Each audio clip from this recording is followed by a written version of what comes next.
সঙ্গীত বা নাদের যে গুরুত্ব তা আমাদের গ্রন্থ, বেদ এবং অন্যান্য বিভিন্ন প্রাচীন গ্রন্থতে খুব সুন্দরভাবে উল্লেখ করা হয়েছে।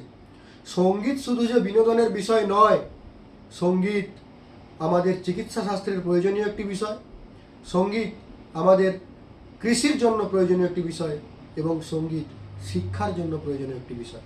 সব থেকে সঙ্গীতের বেশি প্রভাব আমাদের মানব শরীরে রয়েছে।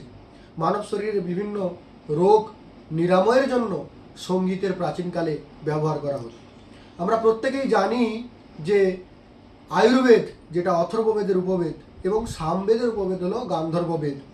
এই দুটি বেদে সঙ্গীতের যে ভূমিকা রয়েছে এই উপবেদ দুটিতে তা অনস্বীকার্য। সারঙ্গদেব অর্থাৎ আমাদের একজন বিখ্যাত মনীষী, যিনি সঙ্গীত রত্নাকর নামক গ্রন্থ লিখেছিলেন, সঙ্গীত শাস্ত্রের একটি প্রাচীন গ্রন্থ, সেখানে বলছেন সামবেদাদ ভবদ্গীতং সমুখং রোগনাশনম তস্মাৎ গীতং প্রবক্ষ্যামি ভেষজং পরমং নৃণাম। অর্থাৎ সামবেদ থেকে উৎপন্ন সঙ্গীত সুখদায়ক, রোগনাশক। তাই সঙ্গীতকে মানুষের জন্য একটি শ্রেষ্ঠ ঔষধ হিসাবে বর্ণনা করা হয়েছে।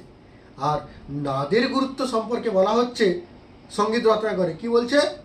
নাদ রূপ স্মৃতো ব্রহ্মা নাদ রূপো জনার্দন নাদ রূপা পরাশক্তি নাদ রূপো মহেশ্বর। ব্রহ্মা, বিষ্ণু, পরাশক্তি, শিব সকলেই নাদ বা শব্দের রূপ। অর্থাৎ মহাবিশ্বের মূল স্পন্দনই হলো কি না সৃষ্টির উৎস নাদ।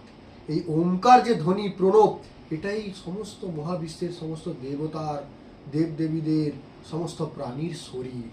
তাই নাদ বা সঙ্গীতের গুরুত্ব যে কত বিরাট, শব্দের কণা থেকে যে সমস্ত কিছুর সৃষ্টি হয়েছে তা অবশ্যই প্রত্যেকটি মানুষকে জানা উচিত। এবং সেই শব্দ যে শুধু কানে শোনার বিষয় নয়, তা শরীরে অনুভূত করার বিষয়, সেটাও প্রত্যেকের জানা অবশ্যই উচিত। সকলের জীবন শব্দময় হোক। ভালো থাকুন, সুস্থ থাকুন।